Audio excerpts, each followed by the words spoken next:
reasons newspapers, television, all forms of media will tank if I'm not there, because without me, their ratings have gone down the tubes. Here's me now to discuss Ali Stuckey, the conservative millennial blogger, Ned Ryan, American Majority CEO and former George W. Bush presidential writer, and back with us, Amy Holmes. Ali, I got to tell you, I'll just share, the New York Times stock this year is up 36%. It's at $18, almost $19. It peaked at $51. They were cratering. They were on the cusp of going out of business. So there's certainly some truth to that, isn't there? Yeah, absolutely. And we know statistically that it's true, not just at the New York Times, but across media outlets in general. Pew just came out with some research not too long ago saying that 62% of the media coverage of Donald Trump is negative, compared to only 20% of negative media coverage of President Obama at this time during his presidency. But I also think what Donald Trump said speaks to something a little bit deeper that's also true about the Democratic Party, is that they've deemed themselves exclusively as the party of resistance. And if Donald Trump is no longer in office, and if they can't resist Donald Trump, then what are they going to do and who are they going to be? So I think it just begs the question, not just of liberal media outlets, but of the Democratic Party in general, is what do they really stand for if it's not just resisting Donald Trump? So it's a very interesting quandary that they've put themselves in. That is an interesting quandary. Now, Ned, I'm saying it's a symbiotic relation also because the mainstream media survives. They've thrived under President Trump. But he also got, by some estimates, $2 billion worth of free marketing during the last campaign. So it didn't hurt him either. No, it didn't hurt him. I mean, I would argue right now the media needs Trump more than he needs them. But you make a fair point, Charles. I mean, they did give him a significant chunk of change in earned media.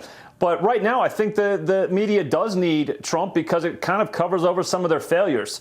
I would argue that if they didn't have this fixation of Trump, what would they really be doing? As Ali just said, you know, without Trump, they actually might be forced to be real reporters and real journalists and really talk about facts and create original work.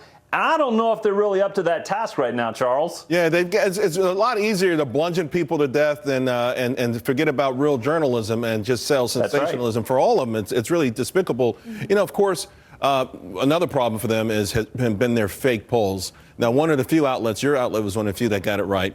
And now you've got a poll out showing how well President Trump is doing compared to President Obama in this first year. Well, here's something you're not hearing from the mainstream media, that Trump's approval, disapproval is at almost exactly the same place where Obama was in his first year of his presidency right now. So while the media had this love affair with President Obama, he had this huge honeymoon when he came into office, his approvals, they were sinking. But with Donald Trump, of course, and it's been measured, as we've just mentioned, that the media has been this constant drumbeat, this constant hammering at Donald Trump. So in a certain sense, it's sort of amazing that his approval, disapprovals are where President Obama's were in his first year. Ali, it's sort of amazing in one hand, but it's also not necessarily amazing in the other, because I think the American public sees through the mainstream media. And if you want to talk about polling and popularity, they're sinking like a rock.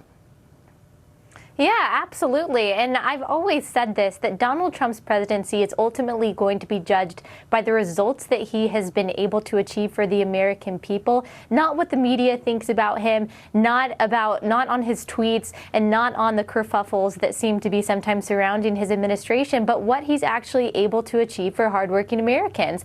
And if the next 3 years are anything like his first, I think you're going to have a lot of Americans wondering at the end of all of this what exactly it is that the media is criticizing and resisting, if all of these policies really are saving the American people money and keeping them safe. Yeah, and that they're wearing it on their sleeve. Right. We just saw in the last month or so a retraction of at least 3 stories.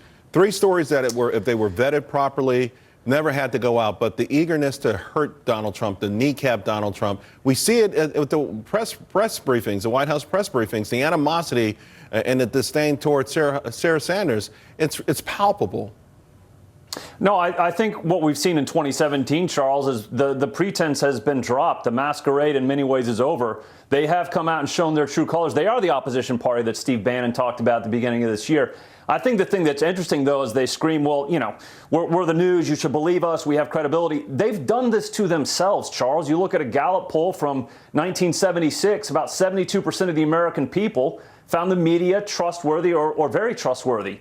You look at that same poll in 2016, it was down to 32%. So it's dropped 40 points over 40 years.